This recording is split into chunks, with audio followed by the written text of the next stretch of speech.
बिस्मिल्लाहिर्रहमानिर्रहीम। कैसे हैं भैया आप लोग? रटना नहीं है, समझना है। Sindh text book board second year physics 2024 chapter number 21 physics of solids. इसका पार्ट जो है 19 हम करने जा रहे हैं। कॉपी पेन से ले लीजिए, लेक्चर को नोट करना है और मुस्कुराते रहना है। आपकी बुक के मुताबिक, इस चैप्टर के मुताबिक ये आखिरी टॉपिक है, हिस्टेरेसिस वाला। ठीक है, उसके बाद हम वर्कड एग्जाम्पल्स दो ही हैं सिर्फ, वो देखेंगे। एमसीक्यूज़ देखेंगे, सीआरक्यूज़, ईआरक्यूज़ और न्यूमेरिकल्स। ठीक है भाई, तो ये हिस्टेरेसिस का ये तीसरा पार्ट है। पहले पार्ट के अंदर हमने हिस्टेरेसिस लॉस को डिस्कस किया, दूसरे पार्ट के अंदर हमने हिस्टेरेसिस लूप को डिस्कस किया, और ये जो तीसरा पार्ट है अब हिस्टेरेसिस का, इसके अंदर हम हिस्टेरेसिस को देखेंगे, हिस्टेरेसिस लूप्स को देखेंगे टेम्पररी मैग्नेट्स और परमानेंट मैग्नेट्स में। पिछला पार्ट अगर आपने नहीं देखा तो ऊपर देखें, आपको लिंक शो हो जाएगा। ठीक है, और अगला पार्ट जो है वीडियो के लास्ट में इसी स्क्रीन पर आपको नज़र आ जाएगा। लेकिन प्लेलिस्ट में जाए बगैर आपका मसला हल नहीं होगा, इसीलिए मैं कहता हूँ कि प्लेलिस्ट में जो है वो चले जाइए। कैसे जाएंगे? इसी स्क्रीन के नीचे देखें, आपको नीचे लोगो नज़र आ रहा है, रटना नहीं समझना, उस पर क्लिक करें, आप पेज खुल जाएगा, वहाँ प्लेलिस्ट का ऑप्शन है, उस पर क्लिक करें, सारी प्लेलिस्ट जो है वो आपके सामने आ जाएंगी। 12 फिज़िक्स की प्लेलिस्ट में चले जाइए, पिछले सारे चैप्टर्स के सारे लेक्चर्स वहाँ पे मौजूद हैं। चैप्टर नंबर 15, 16, 17, 18, 19, 20 और ये 21, 7वां चैप्टर ये चल रहा है। इसके अलावा 12 केमिस्ट्री की भी प्लेलिस्ट आपको नज़र आ जाएगी, न्यू बुक की। 12 केमिस्ट्री की प्लेलिस्ट में चले जाएं। 12 केमिस्ट्री में ऑलरेडी बना के पूरी की पूरी बुक अपलोड कर चुका हूँ, पूरे 13 चैप्टर, प्लस उसके अंदर एक ग्रैंड टेस्ट भी है नोमेनक्लेचर का, जिसमें सारे नोमेनक्लेचर मैंने एक ही जगह जो है वो जमा कर दिए हैं। वो ग्रैंड मेगा टेस्ट है, सारे नोमेनक्लेचर ऑर्गेनिक कंपाउंड्स के, और उसी में मैंने सोल्यूशन भी बताए हैं, वो अटैम्प्ट करें आप। ठीक है, इनऑर्गेनिक नोमेनक्लेचर की अलग वीडियो है, वो प्लेलिस्ट में चेक करेंगे, आपको वो नज़र आ जाएगी। ठीक है, और कमेंट्स भी मुझे मिल रहे हैं, बच्चे बता रहे हैं कि सर हम अटैम्प्ट कर रहे हैं, और अपनी प्रोग्रेस भी कमेंट्स में बता रहे हैं कि कितने उनके सही हुए हैं, नोमेनक्लेचर्स कितने सही नहीं हुए। ठीक है, बार बार उसको अटैम्प्ट करें, ताकि ये जो एक टेंशन है ना आपकी नोमेनक्लेचर्स की, ऑर्गेनिक कंपाउंड्स की, ये टेंशन ख़त्म हो जाए। ठीक है भाई, तो अब यहाँ पर ये टॉपिक है हमारा, इसके नोट्स मैंने अलग से नहीं बनाए। ठीक है, तो पहले कॉन्सेप्ट लेंगे। कॉन्सेप्ट तो आपके पास ऑलरेडी है, जिन्होंने पिछले पार्ट दोनों नहीं देखे हैं वो लाजमी देख लें भाई, क्योंकि इसमें तो मैं रिपीटेशन तो नहीं कर सकता। हम तो डायरेक्टली अब इसके बात करेंगे, हिस्टेरेसिस लूप की ही बात करेंगे। लेकिन हिस्टेरेसिस लूप को हम देखेंगे, 3 लूप्स देखेंगे, परमानेंट मैग्नेट्स के और टेम्पररी मैग्नेट्स के। ये 3 लूप मैं आपके सामने बना रहा हूँ, और साथ ही नोट्स भी इसके मैं बनवाता चला जाऊँगा।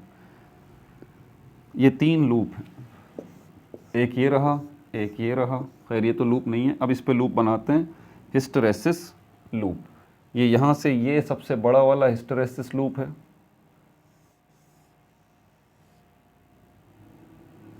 ठीक है भाई, ये सबसे बड़ा वाला हिस्टेरेसिस लूप है। उसके बाद ये वाला जो है थोड़ा छोटा हिस्टेरेसिस लूप है।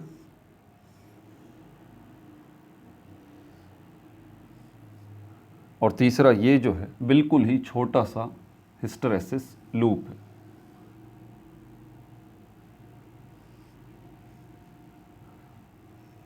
ठीक है, ये 3 हिस्टेरेसिस लूप हैं। यहाँ पर आपको पता है कि H प्लस होता है और ये H माइनस होता है। ये हॉरिजॉन्टल एक्सिस आपको बता रहा है क्या, कि ये जो है वो अप्लाइड मैग्नेटिक फील्ड का है, और ये वर्टिकल एक्सिस जो टॉप टू बॉटम आपको बता रहा है, ये B से हम रिप्रेजेंट करते हैं, ये पॉजिटिव B, ये नेगेटिव B। ये आपको क्या बता रहा है? ये आपको बता रहा है magnetization of the material, material की मैग्नेटाइजेशन। क्योंकि इस हिस्टेरेसिस लूप के अंदर हम जो रिलेशन देखते हैं वो हम अप्लाइड मैग्नेटिक फील्ड का दूसरे मटेरियल की मैग्नेटाइजेशन के साथ ताल्लुक़ देखते हैं, कि अप्लाइड मैग्नेटिक फील्ड जो है अगर वो ज़्यादा हो रही है या कम हो रही है। दूसरे लफ्ज़ों में अप्लाइड मैग्नेटिक फील्ड जो है वो दूसरे मटेरियल को मैग्नेटाइज कर रही है या डी मैग्नेटाइज कर रही है। तो ये मैग्नेटाइज करने पर और डी मैग्नेटाइज करने पर क्या अमाउंट ऑफ एनर्जी जो है वो जितना जा रहा है क्या उतना ही वापस आ रहा है।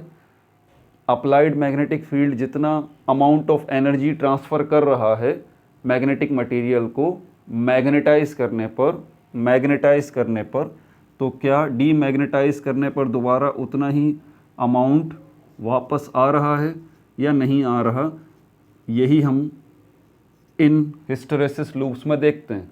और यही होता है कि मैग्नेटिक फील्ड जो है जितना अमाउंट ऑफ एनर्जी ट्रांसफ़र करता है मैग्नेटिक मटेरियल को मैग्नेटाइजेशन में, मैग्नेटाइज के प्रोसेस में, उतना अमाउंट ऑफ एनर्जी जो है मैग्नेटिक मटेरियल डीमैग्नेटाइज के प्रोसेस में रिटर्न नहीं करता, उतना वापस नहीं आता, कुछ अमाउंट एनर्जी का लॉस हो जाता है। ये पिछली वीडियो में कंप्लीट कॉन्सेप्ट हम देख चुके हैं जिसको हम हिस्टैरिसीस लॉस कहते हैं।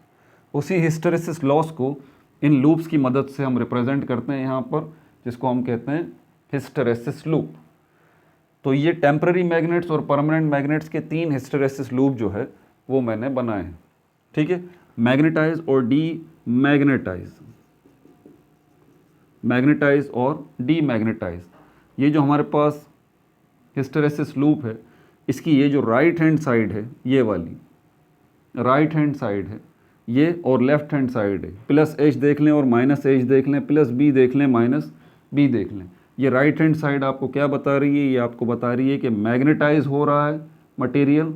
और ये लेफ्ट हैंड साइड आपको क्या बता रही है? ये आपको बता रही है मटेरियल डीमैग्नेटाइज हो रहा है। कौन सा मटेरियल है? ये मैग्नेटिक मटेरियल है। मैग्नेटिक मटेरियल से क्या बनता है? मैग्नेट्स बनते हैं। कौन से मैग्नेट्स बनते हैं? 2 तरह के मैग्नेट्स बनते हैं। टेम्पररी मैग्नेट्स भी बनते हैं, परमानेंट मैग्नेट्स भी बनते हैं। तो टेम्पररी मैग्नेट्स और परमानेंट मैग्नेट्स के अंदर मैग्नेटाइज और डीमैग्नेटाइज के प्रोसेस के दौरान जो हिस्टैरिसीस लॉस होता है उसको हम हिस्टैरिसीस लूप्स की मदद से स्टडी करने जा रहे हैं। ठीक हो गया भाई? तो ये कोर कॉन्सेप्ट था जो कि मैंने आपको दे दिया। अब यहाँ पर मैं क्लियरली आपको बता दूँ। अब यहाँ पर हम ले लेते हैं hysteresis loop for permanent and temporary magnets. अब इसके नोट्स की तरफ भी चल देते हैं। हेडिंग मैंने दी ही नहीं, अब दे देता हूँ।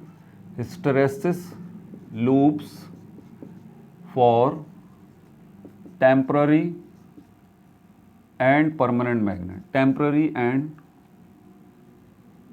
Permanent magnets. आपको पता है स्पेस बचाने के लिए मैं जो है ये शॉर्टकट में लिखता हूँ, और ये आपको भी कहूँगा कि नोट्स लेते हुए आप भी शॉर्टकट्स में लिखा करें, ठीक है, ताकि आपका वक्त भी बचे, स्पेस भी बचे।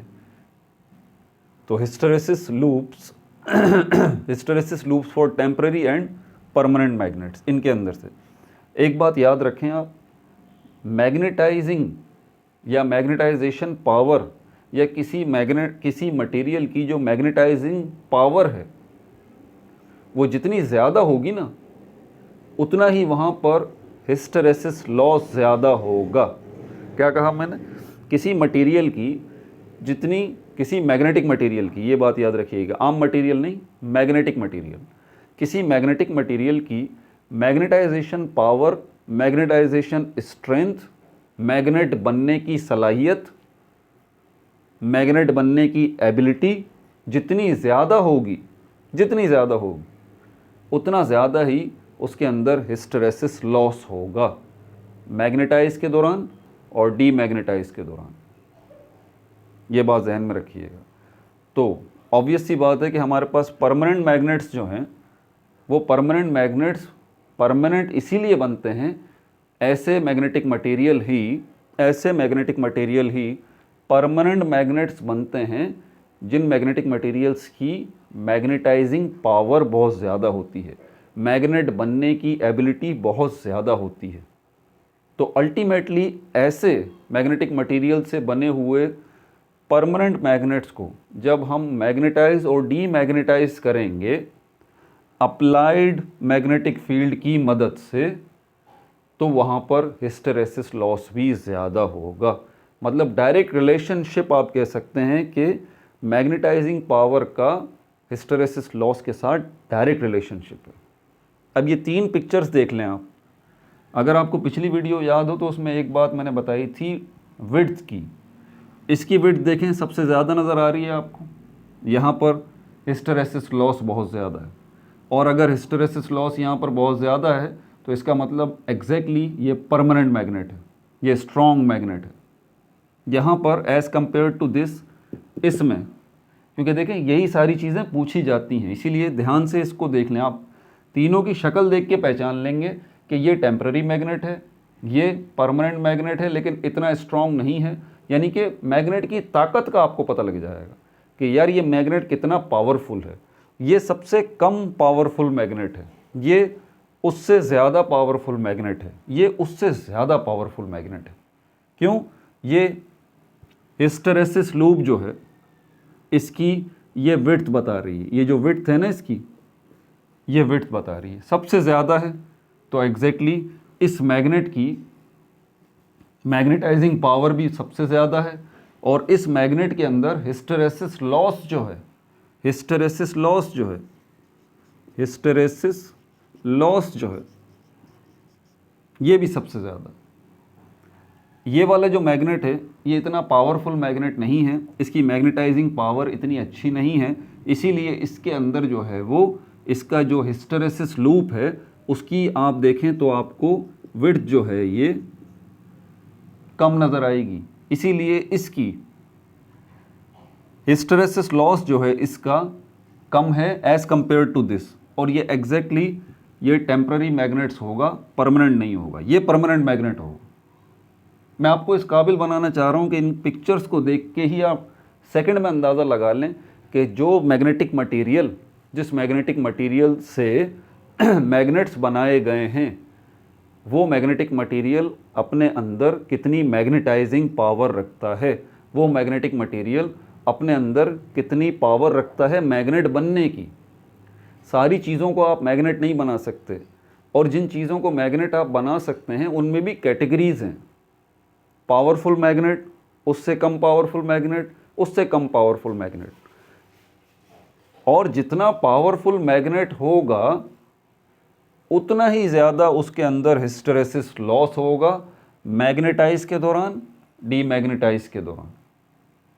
ये मैग्नेटाइज डीमैग्नेटाइज का कॉन्सेप्ट मैं पिछली वीडियो में बता चुका हूँ। ठीक है भाई, तो वही बात है कि यार देखें पिछली वीडियो आप नहीं देखेंगे ना, आपका पूरे तरीके से कॉन्सेप्ट नहीं बैठेगा। अब जो बच्चे बेचारे पिछली वीडियोस दोनों देख के आए हैं उनका कॉन्सेप्ट क्लियर है, और ये मैंने जो मोटी मोटी बातें बताई हैं इससे उनका दोबारा कॉन्सेप्ट रिव्यू हो गया है, उन्होंने नोट्स भी बाकायदा लिए हैं, हर एक चीज़ को समझा भी है। अब वो ऑब्वियस सी बात है, थोड़ा सा अपसेट हो रहे होंगे कि सर आप आगे बात करें ना, बस अब जो नए आने वाले हैं वो पिछले 2 पार्ट देख लें हिस्टेरेसिस के, ताकि कॉन्सेप्ट क्लियर हो जाए।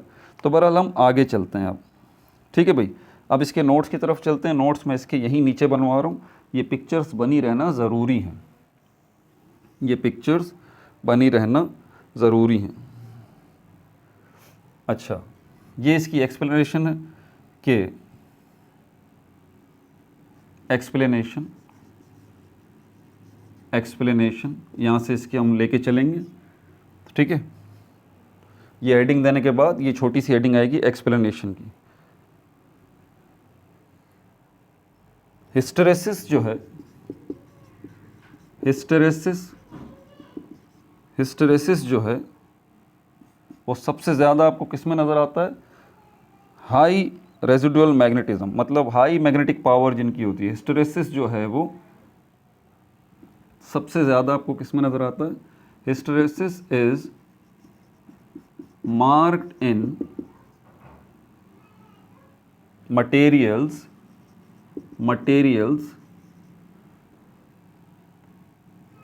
materials which has high residual magnetism, which has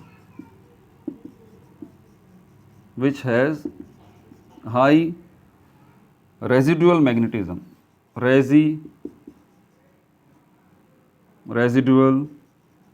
residual magnetism. ये पहला पॉइंट हो गया।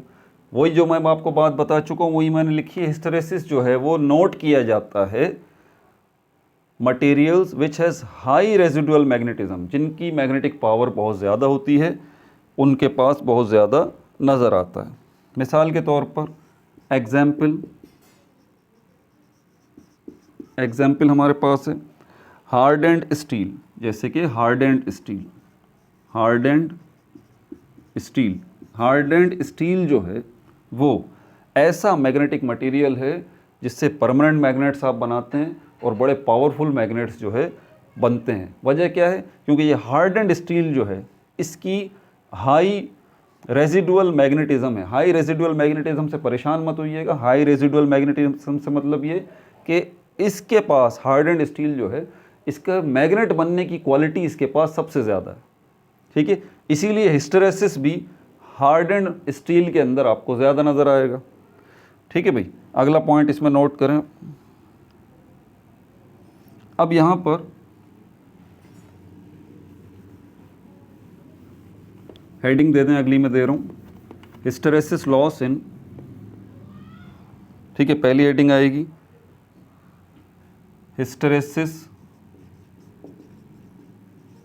Hysteresis loss for hard steel, comma wrought iron,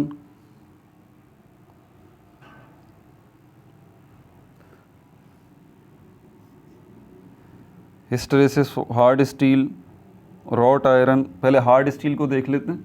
hysteresis loss for hard steel, hysteresis loss for hard steel. ठीक है, ये हमारे पास लूप ए है। अगर आपको बुक में भी नज़र आ रहा होगा लूप ए, वो ये वाला है। ये है हमारे पास लूप ए। ठीक है, ये लूप बी है और ये लूप सी है। तो ये याद रखिएगा, ये लूप ए की बात हो रही है। ब्रैकेट में आप लिख लें लूप ए। लूप ए से मतलब हिस्टेरेसिस लूप ए, ये वाला। तो hysteresis loss for hard steel,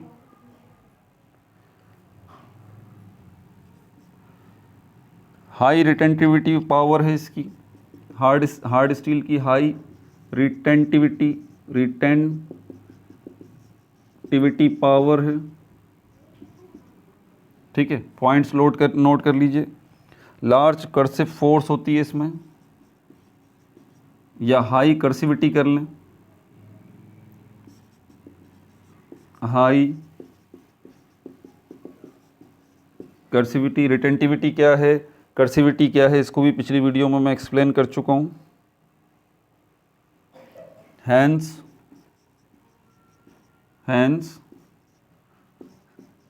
suitable for permanent magnets। दो वजूहात हैं कि हार्ड स्टील जो है वो परमानेंट मैग्नेट के लिए क्यों सूटेबल है। हाई रिटेंटिविटी पावर है इसकी, हाई कर्सिविटी है इसके अंदर। ठीक है भाई। अच्छा, सिंस एरिया ऑफ लूप, अब इसका अगर हम हिस्टेरेसिस लूप बनाते हैं तो देखें इसका एरिया बहुत ज़्यादा है। Since area of loop is high, since area of loop is large, hence permanent magnets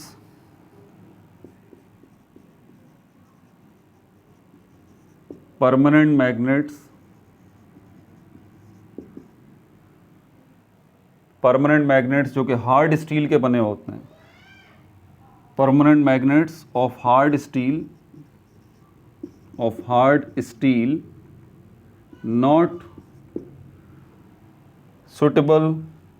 not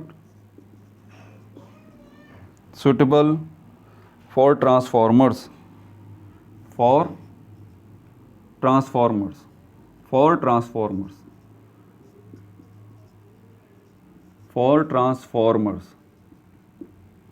ये की पॉइंट अपने जहन में नोट कर लीजिएगा, जहन में भी और पैड पे भी नोट कर लें कि आपको ये प्रोसेस मैग्नेटाइज और डीमैग्नेटाइज ये हर जगह पर नहीं करना होता। और हिस्टेरेसिस लॉस तभी होता है जब मैग्नेटाइज और डीमैग्नेटाइज का प्रोसेस आप करते हैं। और इसकी ज़रूरत आपको कहाँ पड़ती है? हर जगह पे नहीं पड़ती। ट्रांसफॉर्मर्स, उसके अंदर जो कॉइल्स लगी हुई होती हैं वहाँ पर आपको ज़रूरत पड़ती है मैग्नेटाइज करना और डीमैग्नेटाइज करना। तो आप मैग्नेटाइज करेंगे, डीमैग्नेटाइज करेंगे, डेफिनेटली तभी हिस्टैरिसीस लॉस होगा, तभी हिस्टैरिसीस लॉस होगा। और परमानेंट मैग्नेट जो है, जिस तरह के ये हार्ड स्टील का बना हुआ परमानेंट मैग्नेट है, इसका हिस्टैरिसीस लूप बता रहा है कि इसमें हिस्टैरिसीस लॉस बहुत ज़्यादा होगा हार्ड स्टील के अंदर। इसीलिए आप हार्ड स्टील से बना हुआ परमानेंट मैग्नेट कभी भी ट्रांसफॉर्मर्स में यूज़ नहीं करेंगे। यही बात इसने कही है कि हार्ड स्टील से बना हुआ जो हमारे पास परमानेंट मैग्नेट होगा कभी भी ट्रांसफार्मर में यूज़ नहीं करेंगे। क्यों? हार्ड स्टील का हिस्टैरिसीस लूप की ये देखें कितनी ज़्यादा विड्थ है, मतलब इसमें हिस्टैरिसीस लॉस बहुत ज़्यादा है। और हिस्टैरिसीस लॉस जब ही होता है जब आप मैग्नेटाइज और डीमैग्नेटाइज करते हैं, और ट्रांसफार्मर्स के अंदर तो आपको मैग्नेटाइज डीमैग्नेटाइज मुस्तकिल करना होता है, तो मतलब मुस्तकिल हिस्टैरिसीस लॉस। तो ट्रांसफार्मर में आप ऐसे मैग्नेट को यूज़ करेंगे जो कि जिसका हिस्टैरिसीस लूप जो है वो सबसे कम हो। तो यहाँ पर ये देखें, ये वाला जो मैग्नेट है ये सूटेबल है क्योंकि इसका हिस्टैरिसीस लॉस जो है वो सबसे कम है। ठीक है भाई। अच्छा, उसके बाद अब लूप जो है ये बी वाले को डिस्कस कर लेते हैं। लूप बी,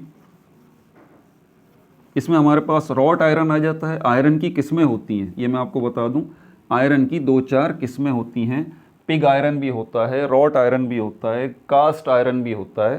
तो यहाँ पर जिसकी बात की जा रही है ना, ये सेकंड हेडिंग आ जाएगी।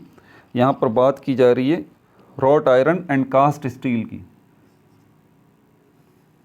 लूप फॉर रॉट आयरन, और स्टील की भी किस्में होती हैं। अभी आपने हार्ड स्टील सुना था, स्टील रॉट इसकी कास्ट स्टील जो है, wrought iron and cast steel, cast steel, इसके लूप को हम डिस्कस करने जा रहे हैं। और ये हमारे पास लूप कौन सा है? ये लूप बी है, ये लूप बी है जो कि रॉट आयरन और कास्ट स्टील के लिए है। ठीक है भाई। हाई मैग्नेटिक परमिएबिलिटी है इनके पास, हाई मैग्नेटिक परमिएबिलिटी है, हाई मैग्नेटिक परमिएबिलिटी है इनके पास। ठीक है भाई। गुड रिटेंटिविटी है, रिटेंटिविटी इसके अंदर भी है, गुड रिटेंटिविटी है, गुड रिटेंटिविटी है। हैंस लिहाजा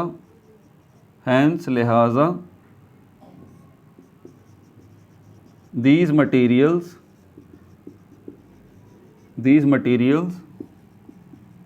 are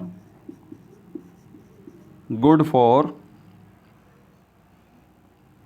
cores of electromagnets, cores of electromagnets, cores of electromagnets, cores of electromagnets। ठीक है भाई। इसका यूज़ भी बता दिया है, वजूहात भी बता दी हैं। अब लूप 3 देख लेते हैं। लूप 3, ये लूप 3 आप देख लें, सबसे कम विड्थ का है ये loop 3। Loop 3 number 3, loop C. Loop C किसका है? ये iron low carbon silicon, loop C for iron low carbon silicon, low carbon steel, low carbon steel, silicon alloys, silicon alloys, silicon alloys, पर्म alloy, permalloy. ये पर्म alloy जो है ये निकल and iron का बना होता है, निकल एंड आयरन का बना हुआ होता है ये एलॉय।